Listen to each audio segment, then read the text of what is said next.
बहुत समय पहले की बात है। एक घने जंगल में एक विशाल पेड़ था। उसी पेड़ की जड़ के पास बने बिल में एक तीतर खुशी खुशी रहता था। पेड़ पर रहने वाले सभी पक्षी आपस में बहुत प्रेम से रहते थे। सुख दुख में वे एक दूसरे की सहायता करते और साथ साथ जीवन बिताते थे।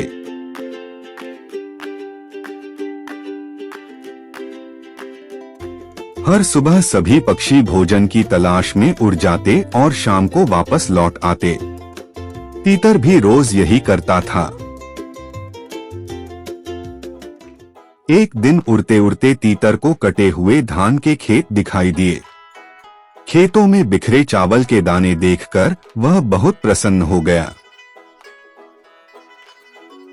तीतर नीचे उतर आया और चावल के दाने बीन बीन कर खाने लगा। उसे समय का बिल्कुल ध्यान नहीं रहा। चावल खत्म नहीं हो रहे थे। तीतर कई दिनों तक वहीं खाता रहा और रात भी खेत में ही बिताने लगा। कई दिनों बाद तीतर को अपने घर की याद आई। वह तुरंत उड़कर अपने पुराने घर की ओर लौट पड़ा।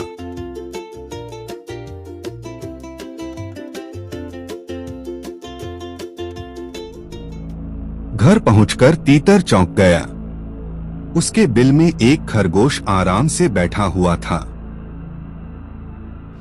तीतर बोला, यह मेरा घर है, बाहर निकलो। खरगोश अकड़कर बोला, यह घर मेरा है, तुम निकलो।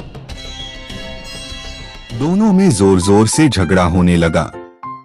शोर सुनकर आसपास के पक्षी भी इकट्ठा हो गए। पक्षी जानते थे कि घर तीतर का है, लेकिन कोई प्रमाण नहीं था, इसलिए कोई फैसला नहीं हो पाया। आखिर दोनों ने निश्चय किया कि किसी पंच के पास जाकर न्याय कराया जाए। रास्ते में उन्हें एक जंगली बिल्ला दिखाई दिया। वह उनका पुश्तैनी शत्रु था, पर बहुत चालाक भी था।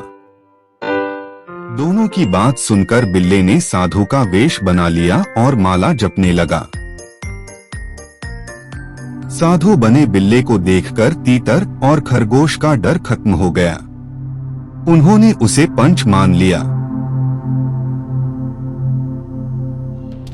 बिल्ला बोला, मैं बूढ़ा हूँ, पास आकर बोलो। दोनों को अब कोई डर नहीं रहा। दोनों जैसे ही पास पहुँचे, बिल्ले की असली चाल सामने आ गई। बिल्ले ने झपटा मारा और तीतर व खरगोश दोनों को मार डाला। उनका झगड़ा यहीं समाप्त हो गया। अपने शत्रु पर कभी भरोसा नहीं करना चाहिए। धोखेबाज लोग मीठे वेश में बड़ा नुकसान पहुंचा सकते हैं।